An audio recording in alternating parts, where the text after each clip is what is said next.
Public pyramid ఉండాలి, ప్రతి మండల సెంటర్లో పబ్లిక్ పిరమిడ్ ఉండాలి, ప్రతి జిల్లా సెంటర్లో పబ్లిక్ పిరమిడ్ ఉండాలి, రాష్ట్రాల్లో ఒక పిరమిడ్ ఉండాలి. మన ఇండియాలో మనకి ఉంది ఒక ఇంటర్నేషనల్ పిరమిడ్ మాట్లాడి, అట్లాగే తెలంగాణలో శ్రీ మహేశ్వర మహాపిరమిడ్, మనకు వచ్చేసరికి ఆంధ్రాలో వచ్చేసరికి గవర్నమెంట్ పిరమిడ్ మహాశక్తి క్షేత్రం. అట్లా అన్ని ప్రాంతాల్లో కూడా, అలాగే అమరావతి రాజధానిలో అతిపెద్ద పిరమిడ్ రాబోతాం. దానికోసం అబ్బుల్ కోటేశ్వర ట్రై చేస్తున్నారు, లక్ష్మణ్ ట్రై చేస్తున్నారు. చంద్రబాబు నాయుడు గారితో మాట్లాడి అతిపెద్ద మెగా పిరమిడ్ మన ఏపీ రాజధాని అమరావతిలో కూడా త్వరలో రాబోతా ఉంది. వస్తుంది, వచ్చింది, వచ్చేస్తుంది. Thank you.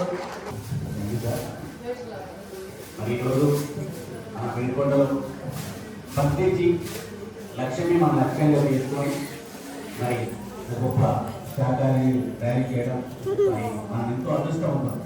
ఎందుకంటే గురువు గారి లక్ష్యంలో మనం భాగస్వామ్యం కావడం, గురువు గారి ఆశయం, గురువు గారి ఆశయాన్ని మనం ముందుకు తీసుకుపోవడం చాలా అదృష్టం. ఈ శాఖారాలు పాల్గొన్న ప్రతి ఒక్కరికి తెలియజేసుకుంటూ ఒకసారి ప్రతి పాట ద్వారా గుర్తు చేసుకున్నాం.